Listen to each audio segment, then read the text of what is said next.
আসসালামু আলাইকুম। বর্তমান সরকার নতুন একটি উদ্যোগ নিয়েছে, যে উদ্যোগের ফলে আপনি চাইলে ঘরে বসে যে কোনো দলিল দেখতে পারবেন এবং ডাউনলোড করতে পারবেন।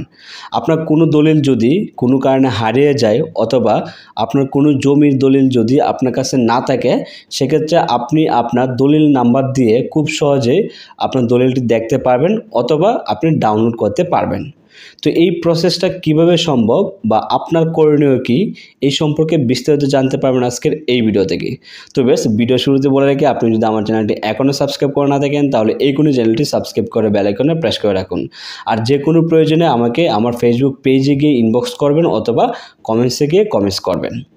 বর্তমান সরকার যে উদ্যোগটা নিয়েছে সেটা হচ্ছে বাংলাদেশের সকল জমির দলিল একটি মাত্র ওয়েবসাইটে স্ক্যান করে আপলোড করবে।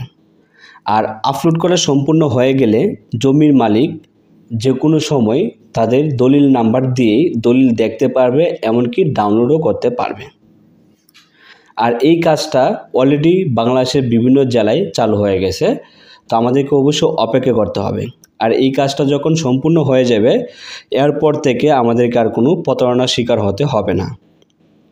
কারণটা হচ্ছে, ইদানিং দেখা যায় বা আগে থেকে দেখা যায়, একটা দলিল যদি কোনো কারণে হারিয়ে যায়, এই দলিলটা তল্লাশি করতে গেলে রেজিস্ট্রি অফিসে বা ভূমি অফিসে গিয়ে 4,000 টাকা, 5,000 টাকা, এমনকি 10,000 টাকা পর্যন্ত তাদেরকে দিতে হয়। আর এই কাজটা যদি সম্পূর্ণ হয়ে যায় তাহলে আপনাদেরকে এত টাকা দিতে হবে না, সামান্য কিছু টাকা পেমেন্ট করেই আপনার দলিলটা আপনি ডাউনলোড করতে পারবেন। তো আশা করতেছি এই সেবাটা খুবই ভালো হবে আমাদের সকলের জন্য এবং খুব ইজিলিভাবে আপনি এইটা করতে পারবেন। তো আপনাদের কাছে এই সিস্টেমটা বা এই সেবাটা কীরকম হবে অবশ্যই আমাকে কমেন্টস করে জানিয়ে দেবেন। আপনাদেরকে আরেকটা বিষয় বলে রাখি, যদি কোনো কারণে আপনার দলিলটা অনলাইনে না থাকে, সেক্ষেত্রে আপনার করণীয় কী? ধরেন আপনার কাছে আপনার মূল দলিলটা আছে কিন্তু অনলাইনে নাই, সেক্ষেত্রে আপনি কি করবেন? আপনার ভূমি অফিসে গিয়ে আপনি তাদেরকে বলবেন যে আপনার দলিলটা অনলাইনে নাই, আপনার দলিলটা অনলাইনে আপলোড করার জন্য। তাহলে তারা আপনার দলিলটা অনলাইনে আপলোড করে দেবে। আর অনেক সময় দেখা যায়, বাংলাদেশে যখন যুদ্ধ হয়েছিল ওই সময় রেজিস্ট্রি অফিস থেকে অনেক দলিল হারিয়ে গিয়েছিল।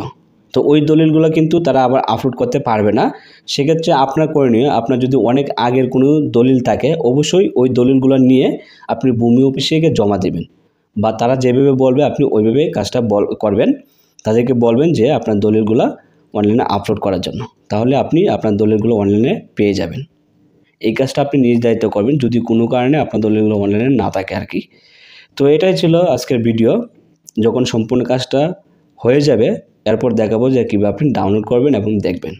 এখনও যেহেতু সম্পূর্ণ হয় নাই তাই আমি আপনাদেরকে এখন দেখাতে পারি নাই, আপনাদেরকে অবশ্যই ধৈর্য ধরতে হবে।